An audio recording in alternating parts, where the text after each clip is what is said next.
Praise lord. ఈ దిన వాగ్దానము కీర్తనలు 42.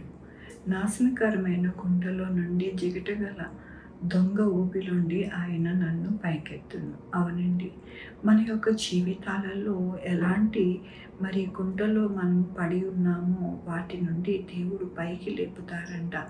ఆర్థిక పరిస్థితులు అయిన కుంటలో పడి ఉన్నామా, లేకపోతే సాతానుడు ఎంతగానో మన యొక్క సమస్యను అధికం చేసి మనల్ని ఎంతగానో వాడి యొక్క వలలో చిక్కించుకొని మనల్ని పైకి లేవనివ్వకుండా చేస్తూ ఉన్నాడా? మన యొక్క గృహములో పరిస్థితులు, మన ఆఫీస్లో పరిస్థితులు అన్నీ కూడా ఎలా ఉంటున్నాయి అంటే జిగటగల దొంగ ఊబిలో ఉన్నట్టుగా మనకి అనిపిస్తూ ఉంటాయి.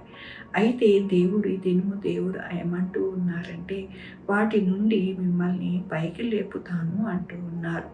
దేవుని యొక్క వాక్యంలోని యెహోవా కొరకు నేను సహనముతో కనిపెట్టుకొని ఉంటిని, ఆయన నాకు చెవియొగ్గి నా మొర ఆలకించెను.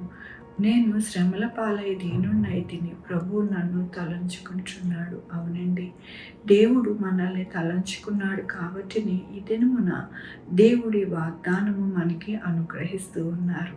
ఎందుకు తలంచుకున్నారు అంటే మనము సహనముతో ఆయన కొరకు కనిపెట్టుకుని మనము మొరపెట్టుకున్నాము కాబట్టిని ఆయన మనల్ని ఎంతగానో తలంచుకుని నాశనకరమైన గుంట నుండి జిగటగల దొంగ ఊపిలో నుండి మనల్ని పైకి లేపుతానని ఈ దినము దేవుడు సహాయం చేస్తున్నారు. దీనికి అర్థం ఏమిటి అంటే మన యొక్క ఆర్థిక పరిస్థితి గుంటలో నుండి పైకి లేపి, అలాగే సాతానుడు వలలో నుండి మనల్ని పైకి లేపి, మన యొక్క ఇంటిలో పరిస్థితులు, మన యొక్క ఆఫీస్లో పరిస్థితులు అన్నిటినీ కూడా సాల్వ్ చేసి మనల్ని ఎంతగానో ఆయన కృప చేత మనల్ని నడిపిస్తాను అంటూ ఉన్నారు. కాబట్టి మనం ఈ దినమున ఎల్లప్పుడూ కూడా ఆయనకి కృతజ్ఞతాస్తుతులు చెల్లించాలి. మనము అయ్యో మా పరిస్థితి ఏమిటి అని దిగులు పడుతూ బాధపడుతూ ఉండకుండా సహనముతో ఆయన యందు కనిపెడుతూ ఉంటే కనుక మన యొక్క జీవితం అంతా కూడా విజయప్రదముగా,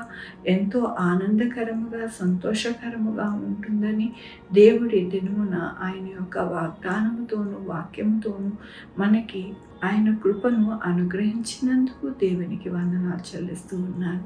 ఈ దినమున పుట్టినరోజు, పెళ్లి రోజు, అనేక శుభదినములు చేసుకుంటున్న వారందరికీ కూడా నిండారుగా శుభాకాంక్షలు తెలియజేస్తూ ఉన్నానండి. మీ జీవితంలో దేవుని యొక్క ఆశీర్వాదము, ఆయన బహుమానము, ఆయన దీవెన మీకు కలుగునుగాక. ప్రార్థించుకుందామండి. దేవా నా తండ్రి, నా ప్రభువా, మీ కృపా కనికరస్తాన్ని బట్టి నీకు వందనాస్తుతులు స్తోత్రం చెల్లించుకుంటున్నా. గొప్ప దేవుడుగా మీరున్నారు నా ప్రభువా. అవును నాయన, మేము జిగటగల దొంగ ఊబిలో నాయన కూరుకుపోకుండా నాయన మాకు పైకి లేపి నాయన మా యొక్క జీవితాలలో ఆశీర్వాదం కలగడానికి మీరు సహాయం చేస్తున్నందుకు మీకు వందనాలు చెల్లిస్తూ ఉన్నాను. ఈ దినమున పుట్టినరోజు, పెళ్లి రోజు, అనేక శుభదినములు చేసుకుంటున్న వారందరినీ దీవించండి, ఆశీర్వదించండి. మీ కృపలో నాయన వారికి రావాల్సిన బహుమానం దయచేయండి నాయన. మా కొరకు ప్రార్థించమన్న వారిని, వారి యొక్క బిడ్డల భవిష్యత్తు, వారి ఆరోగ్యములు, వారి చేపలు, వారి ఉద్యోగములు, వారి వ్యాపారములు అన్నిటినీ కూడా దీవించి ఆశీర్వదించండి. Sugar, BP, thyroid, heart problem, kidney problem, AIDS, cancer, నరాల బలహీనత, పారాసిస్, గ్యాస్ట్రిక్ ట్రబుల్, ప్రతి విధమైన అనారోగ్యాన్ని తీసివేసి స్వస్థపరచండి ఆయన. హాస్పిటల్స్లో డాక్టర్స్ని, నర్సెస్ని, స్టాఫ్ని నాయన జ్ఞాపకం చేసుకొని మీ కృపలో నాయన వారిని భద్రపరచండి నాయన. హాస్పిటల్లో ఉన్న ప్రతి బిడ్డకి నాయన మీరే ఆరోగ్యపరిచి నాయన సహాయం చేయండి నా ప్రభు.